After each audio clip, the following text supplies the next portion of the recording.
Hello, welcome to episode 64.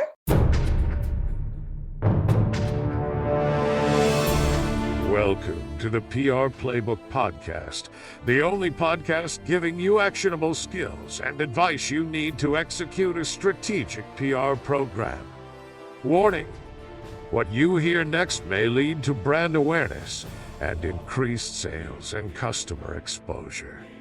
Now here's your host, Rinjini Joshua.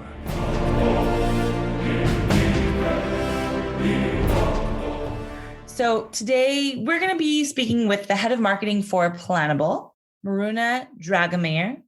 Planable is a platform that helps you manage your social media campaigns, putting people and content in the same place. Today we're going to discuss the best ways to manage and plan your social media content, mistakes people make, and hopefully some hacks and tips on how to plan better, I guess. So thank you, Miruna. How are you doing? I'm good. Thank you for having me. Am I saying your name correctly? Yes. Okay, perfect. Well, great. So I think the first thing, it's nice always to have a quick background. So give us a quick background on you and how you got to Planable. So currently, as you said, the head of marketing at Planable, been here 3 years already. Time is passing by really, really fast. Before Planable, I was part of the Uber marketing team. And before that, and how I started my career was at Oracle, where I started as a social media specialist something. And I was part of that social media team for a couple of years. So that's kind of my background and career path so far. Okay, your journey there. Okay. Yeah. So did you go to school for social media, or I don't know if there's anything like that. There might be. What was your background in school, your schooling and your education? Well, no, I went to university and studied kind of communications, and then I chose the specialty of advertising. I was very set on advertising as a career back when I was in high school. You know, it looked and sounded so cool in the movies and in the TV shows that I wanted to be part of that kind of crazy team. Uh-huh. And then when I got to university, I joined an NGO, which is a thing in Romania, for example. There are a lot of NGOs for students specifically that kind of their role is to simulate and to kind of show you a glimpse of what the real world looks like. Like an Sort of, but the NGO is sort of like this brand that everyone is part of, and then you have a department for finance and a department for marketing and a HR department, and the main big things that happen out there, and you work in theory for that NGO and for that brand, and you learn some things regarding how it's like out there, and I think part of that experience showed me that marketing actually is something that I enjoy a lot more than advertising. And it's a lot more fitted to how I think and to what I like to do on a day-to-day basis. Yeah, no, they're so close. You have to kind of like figure it. You can't figure out the differences between advertising, marketing, PR, all those things unless you try it. So that's good. Yeah. Yeah. Okay. Well, social media is typically a pretty big headache for most startup companies, even small businesses. And I think what people don't realize is that they don't have to start by doing everything all at once. What do you think is the best way of getting started with like a manageable load of social content? Let's say you have a really small team, or you don't have a team, you're an entrepreneur or a founder and you're like doing it yourself, or there's, not a lot of people, you don't have a lot of resources. What is the best way to kind of get started with social content? Right. So I think I'd say there are a few only a few things you have to do at first, which are a lot easier than they may sound. And yes, of course, you don't have to do it everything at once. And social media it's not so harsh as they say. You don't necessarily have to be perfect from the start. No one's gonna hang you and pinpoint you for doing something wrong, especially when you're at first. So I think one thing that I'd say is really, really important from the very beginning are the content pillars, because I feel like that's something that you can't really plan what you're going to say out there if you don't have some established content pillars. And these are, simply what are the main topics and subjects that define your brand? What do you normally talk about? And these should be, they're probably going to come really natural to any entrepreneur because you do know what your brand is about. You founded it and you know what you stand for. It's usually obviously one of those content pillars will be your service or product or whatever it is that you are selling. And the other parts are kind of the topics that you relate to, that you connect to, and that you talk about because they're the things that your brand stands for. If you are, I don't know, producing food in a sustainable way, then obviously sustainability is going to be one of your topics. This is just one simple example. Yeah, no, absolutely. I think that's a good point. I think people do get a little overwhelmed because they try to think of doing the perfect, like you said, the perfect content or having the perfect kind of flow. I think another important thing to note is not all social media platforms are for everybody. Do you think can you just kind of decode for people who are listening, which platforms are good for what things and how they kind of function? Yeah, sure. So, I think we can start with the traditional ones because most of us know them and we're familiar with them. So, it really depends on the type of business you are. But a Facebook, for example, is very good, I think, for brick and mortar businesses. Because people still access Facebook to kind of check in on a business. So if they want to go visit a venue, drink a coffee at some coffee place, then they'll obviously check, if you have any updates, if you close down, if you have any horrible reviews. So Facebook I feel like it's more at this point, it evolved or whatever, transitioned into sort of a presentation page more than a place where people look for updates from businesses. I'd still recommend you post, but updates, more concrete updates rather than a whole content plan. Again, depending, there are cases and cases. Right. Then I think Instagram is there for, it's a lot more beneficial if you want to attract new people because Instagram has its explore page and through it you can post a lot of relevant content and people do use those hashtags to find new pages, new content, new vendors, new businesses, new anything. And it's really helpful in that sense.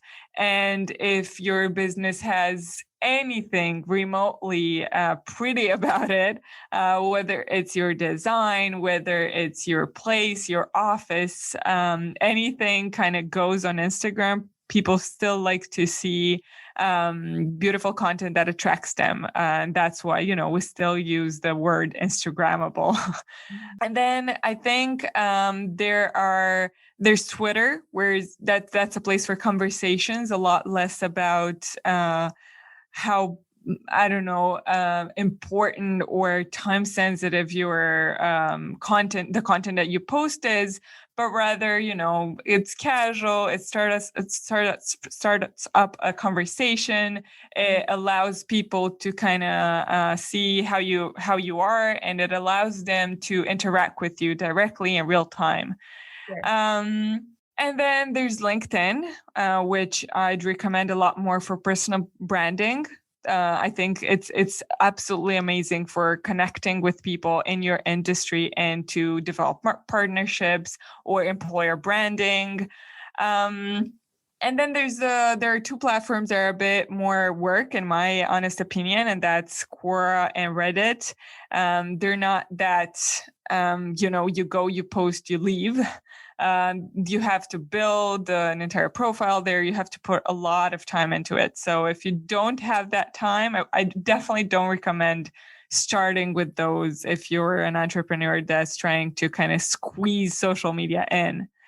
And then, there are the newcomers, which are always coming and going. And that's at this point, I think, TikTok. I still consider it a newcomer, even though it's so popular, because it's not that popular for brands just yet. So from a brand perspective, from a company perspective, I still think it's a newcomer.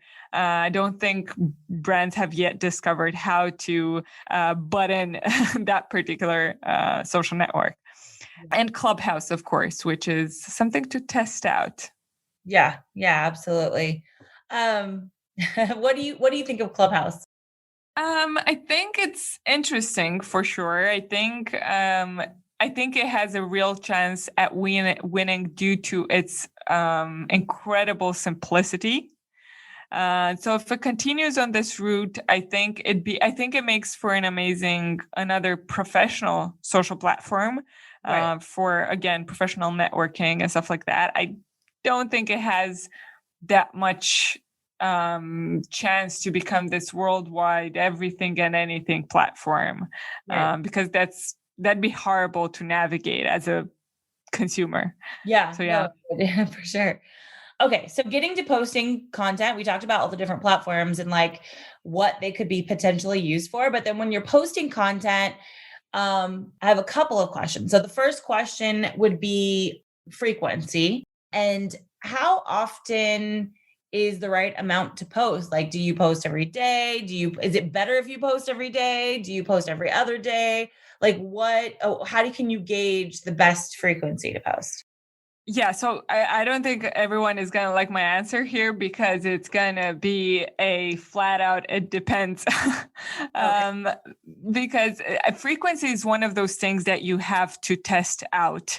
It started as I think social media started as a very unitary way. Everyone, if you posted frequent at first, when it first started, if you posted as the more you posted, the more awareness you got.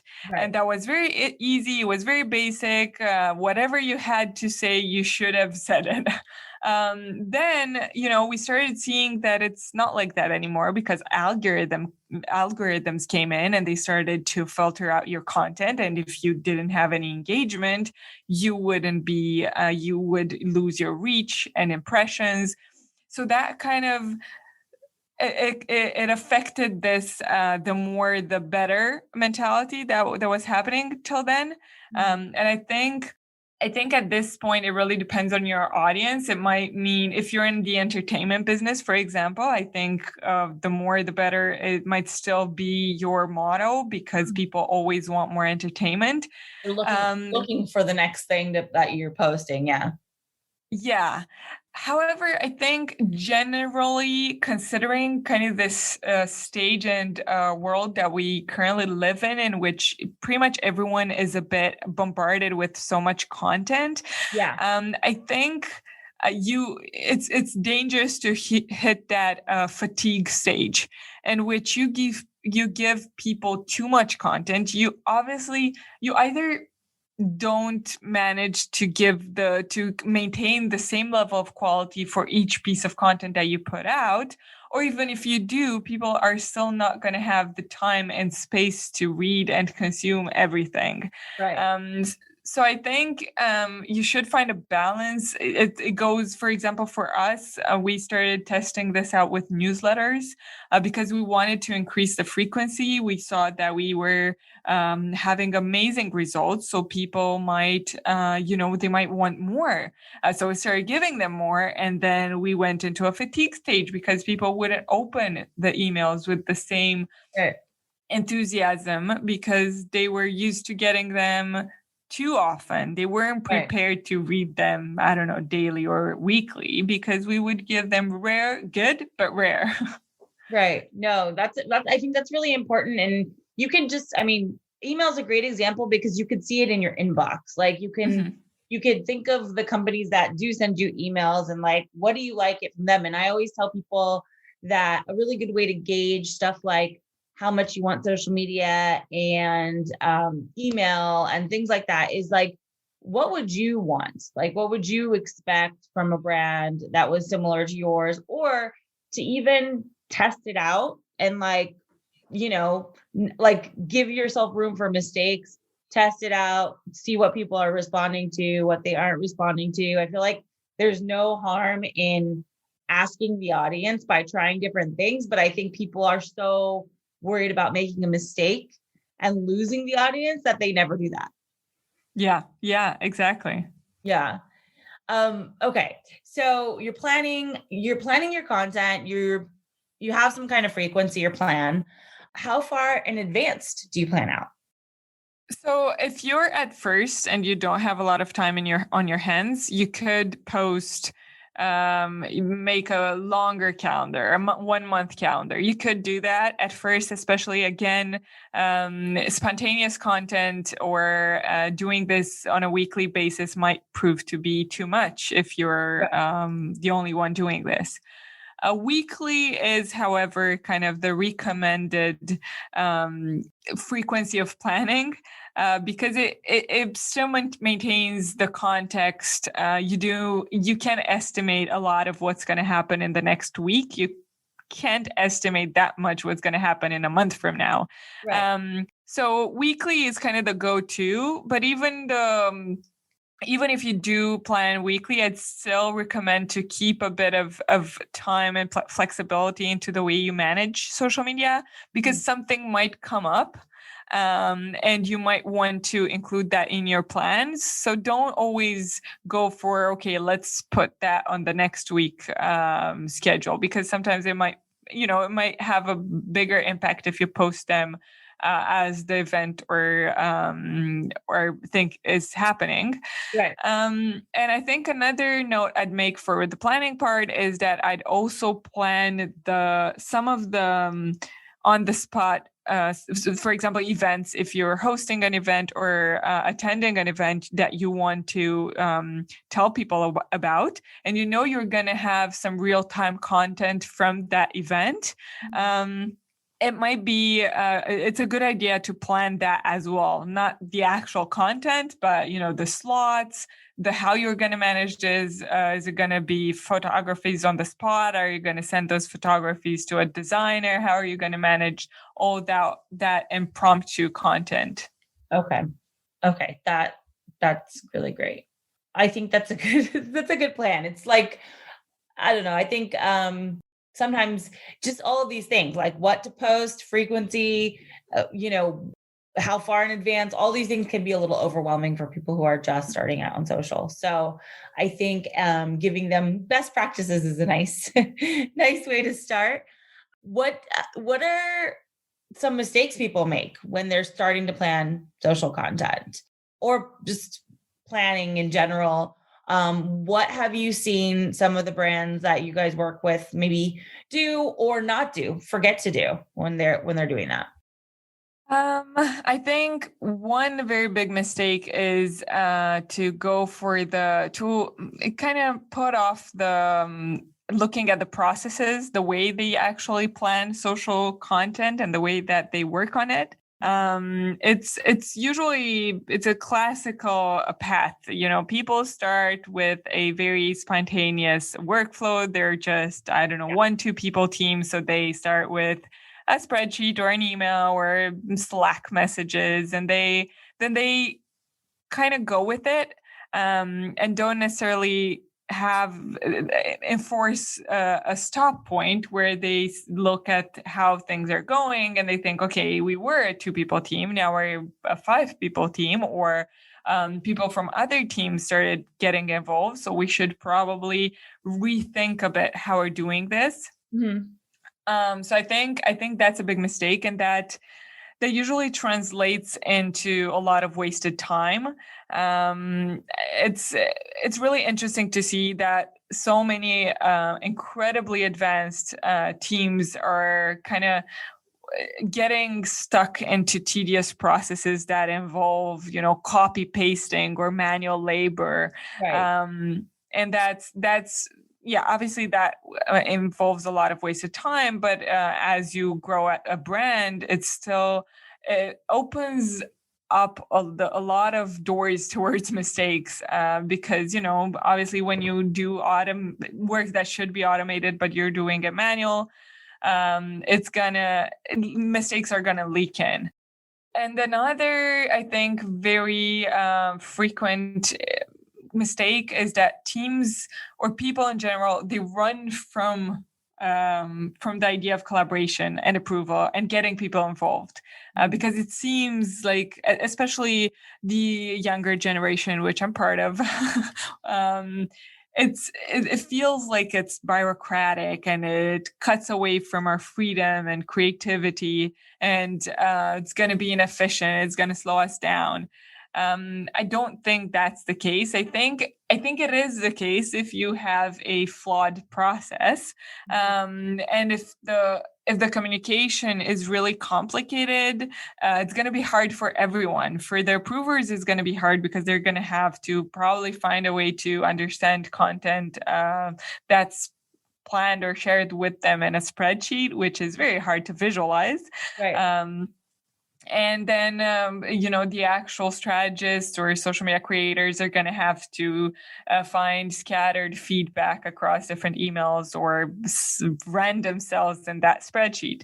So I do think it can be complicated and it can slow people down. But if it's planned out correctly, if the workflow is easy, then you're going to be able to have the best of both worlds. You're going to be able to keep your efficiency, but also see how good and how not perfect, but a lot better your content can be when more brains are involved in one process. You're going to have better ideas. You're going to almost ensure that there is no mistakes because so many pairs of eyes looked at that content. And yeah, you're gonna have a better peace of mind. I like what you said about even like big teams having this issue. So it's not, I mean, obviously we're probably talking to a lot of small teams. We're talking to some marketers, some people that are part of bigger companies. But yeah, any size team might have these similar problems. It doesn't matter if you don't have a right planning structure. So I think this is a perfect time to go into Plannable, kind of what it is and how it helps with the planning stages of social media. So Plannable is a social media collaboration platform. What we do is that we kind of give this environment and space for people to plan, to create, to approve, feedback, review, and publish the social media content. So we handle kind of everything before the actual publishing, including the actual publishing. So what normally happens at this point, as I said, is that most teams create everything in a spreadsheet that they then pass around via email or Slack or whatever. Then they gather feedback on all the possible environments. And that feedback is implemented in a spreadsheet and passed along again, and so on and so forth, until usually a green light and approval isn't clear to everyone. So when you push that publishing button, you're not entirely sure that you did have green light or that you can, easily and with a big level of comfort hit that button. So that's kind of with confidence that I've definitely done that many times. Yes. You approach that click and then you stop last minute. Like, Was this? Well, you have to get it out, but you can't wait anymore for people to give you feedback, or you just, like maybe it's late or whatever the situation is. You're like, okay, I have to get this out. I'm just gonna go. I'm just gonna cross my fingers and make sure. everything's Yeah, good. exactly. And so many, not to mention, the anxiety you feel after that when you Right. try to go to sleep, but then you're, oh my God, did they see this? Was it Yeah. supposed to be out? And so many questions. So that's kind of what we tried to do at Plannable. And I feel like it's a platform that, again, makes it easy and clear for everyone. So you have a big green button that says this post has been approved, and if it hasn't been approved, you can't post it, or you at least, when you set up your process in Plannable, you at least have to have a conversation with your team in which you clarify what happens if you don't approve this in time. Will I post it, or will I Not wait. yeah, exactly. Because Yeah. you can choose what role approval plays in your particular workflow. Is it mandatory? Is it optional? Is it none whatsoever? Is it multi-layered? You have all these options that kind of almost force you to have that conversation with your team and decide what kind of mentality and workflow you're going to have. So yeah, I think that's kind of what Plannable has. And it's honestly, it's also for everyone and anyone, because it's very easy and accessible. It's very similar to the native platform, so that you don't necessarily have a learning curve. You just go in and it looks like Facebook, it feels like Facebook. You create a post and you're gonna see from the start how it's gonna look like after it's live. Okay. Yeah.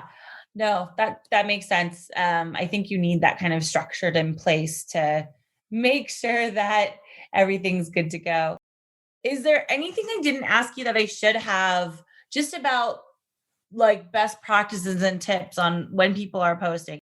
Not necessarily, I think. My last tip is to kind of run from manual process from the very beginning. And that I'm not only saying that because, by Plannable, you can run from a manual process in other ways too. Right. In general, not necessarily on your social media, but marketing process in general. And there are so many tools out there.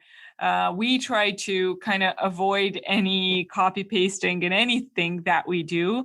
And we try to find so many other cool startups that do great things. So I would recommend to kind of try to use your time at its best, right? You're creative, or you're very strategic, or whatever you're extremely good at. Try to use your time for that and not for tasks that could be easily done by anything else. Okay, great. Thank you. Thank you for joining me today. We do have like a cool deal that Plannable's offering in our show notes. So check it out. They're offering a 30% discount on a 3-month subscription, but the code is we won't talk about it because we want everyone to look at it. So the code is in the show notes. So go try it there. And then the website is plannable.io, right? Yes. And where can people find you if they want to kind of just swing some ideas by you or connect with you? I'm on LinkedIn. That's the best way to reach out. I keep it very clean and neat. So I respond in a matter of days tops. So go ahead and ping me there. Okay, perfect. Well, thank you so much again for your time. And I think it's great to learn about tools like this that can kind of help the overall flow of business and like make things easier. So thank you. Yeah, thank you too. All right. Have a great day.